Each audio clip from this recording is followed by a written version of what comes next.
पुराने किले मौत, हादसाओं और अतीत का अपना एक अलग ही संबंध है। ऐसी कोई जगह जहां मौत का साया बनकर रूह घूमती हो, उन जगहों पर इंसान अपने डर पर काबू नहीं कर पाता है। दुनिया भर में कई ऐसे पुराने किले हैं जिनका अपना एक अलग ही काला सच है और वहां आज भी रूहों का वास है। भानगढ़ का किला भारत में सबसे प्रेतवादित स्थान के रूप में जाना जाता है और शायद सबसे बड़ा अनसुलझा रहस्य भी है। आइए जानते हैं इस भूतहा किले की कुछ कहानियाँ। Hello everyone, welcome back in aware India fact. दोस्तों, अगर आप लोग इस चैनल पर नए हैं तो चैनल को सब्सक्राइब ज़रूर कर लें, साथ ही साथ बेल आइकन दबा दें ताकि हम आप तक ऐसी ही कहानियाँ बड़ी आसानी से पहुंचा सकें।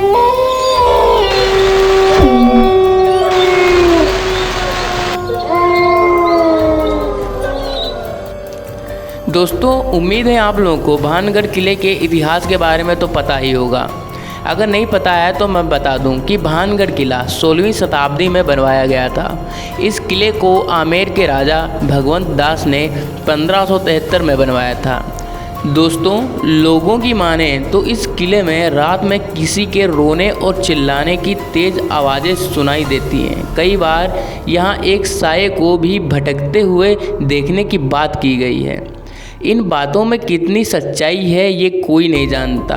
रहस्यमय घटनाओं के कारण पुरातत्व विभाग द्वारा भानगढ़ किले को भूतहा घोषित कर दिया है।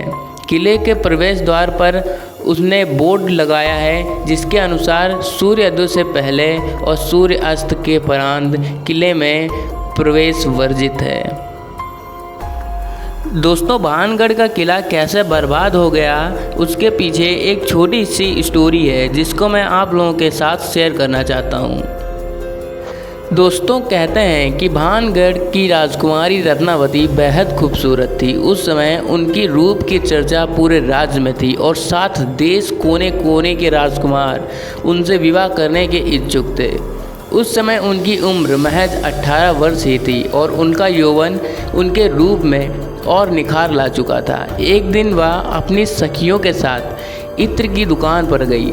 वो इत्र को हाथ में लेकर उसकी खुशबू ले रही थी। उसी समय उस दुकान से कुछ ही दूर एक सिंधु सेवड़ा नाम का व्यक्ति खड़ा होकर उन्हें बहुत ही गौर से देख रहा था। सिंधु सेवड़ा उसी राज्य में रहता था और वो काले जादू का महारथी था।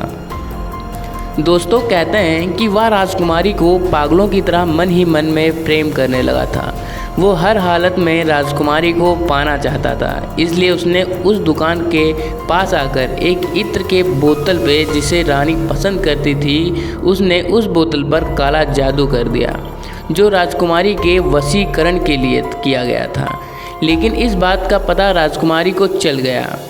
राजकुमारी रत्नावती ने उस इत्र की शीशी को उठाया और वहीं पास के एक बड़े पत्थर पर जोर से पटक दिया, जिससे वो शीशी टूट गई और सारा इत्र उस पत्थर पर फैल गया। और कहते हैं कि काले जादू के असर के कारण वह पत्थर तांत्रिक सिंधु सेवड़ा के पीछे चल पड़ा और तांत्रिक को कुचल दिया, जिससे उस तांत्रिक की मौत हो गई।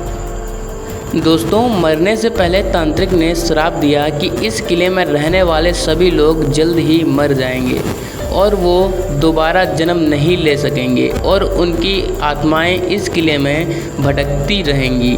कहा जाता है कि तांत्रिक के मृत्यु के बाद कुछ समय ही भानगढ़ और अजबगढ़ की बीच लड़ाई हुई। उस युद्ध में सभी लोग मारे गए, साथ ही राजकुमारी रत्नावती भी उस श्राप से नहीं बच पाई और उनकी भी मृत्यु हो गई। लोगों का मानना है कि भानगढ़ के किले में उनकी रूह आज भी घूमती है। दोस्तों, उम्मीद है आप लोगों को हमारा वीडियो पसंद आया है तो लाइक करो, शेयर करो, सब्सक्राइब करो और इसके बारे में अधिक जानना है तो दोस्तों गूगल करो। धन्यवाद। जय हिंद एवरीवन।